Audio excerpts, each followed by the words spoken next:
when people think about CPR, they tend to be thinking about older folks. And in fact, the truth of the matter is, in the city of Spokane anyway, most people who have cardiopulmonary arrest fall, or the largest age group category is the age between 50 and 60 years of age.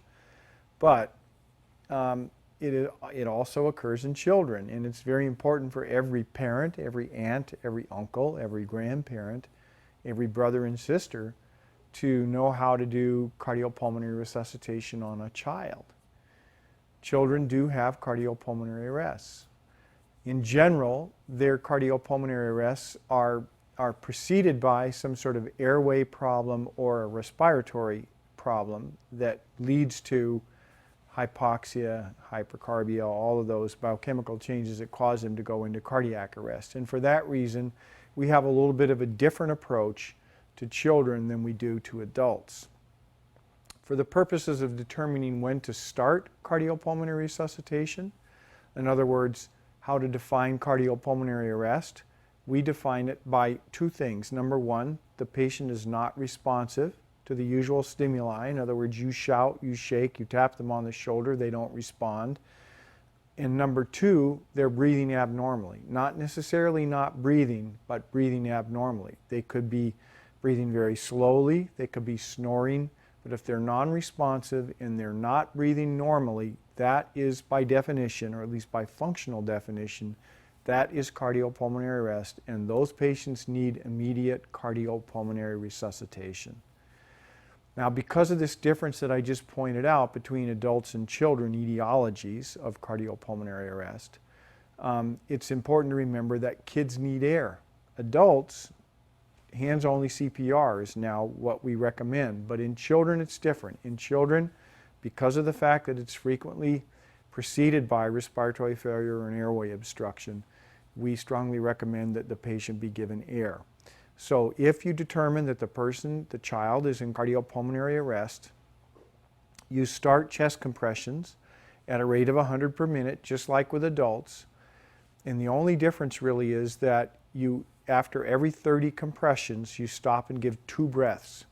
You should not spend a lot of time giving those breaths because it's very important for you to not stop the forward flow that you've established by doing chest compressions.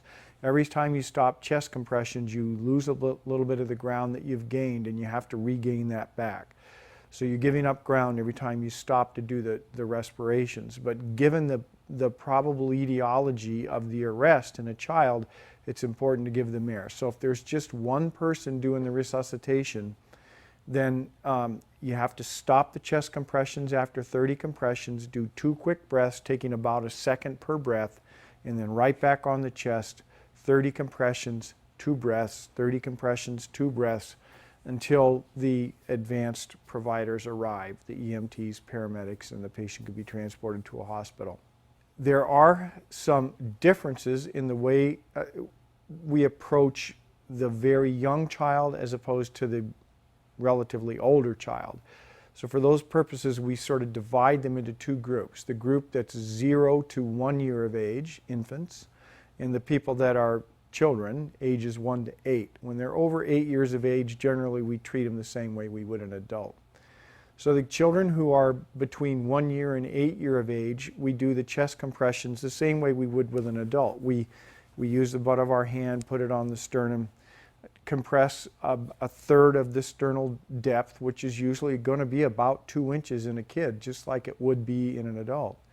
In the infant, then it's 2/3 of the chest dimension is going to be more like 1 inch or 1.5 inches is usually what's recommended. So about 1.5 inches, a little bit less depth than with the older child.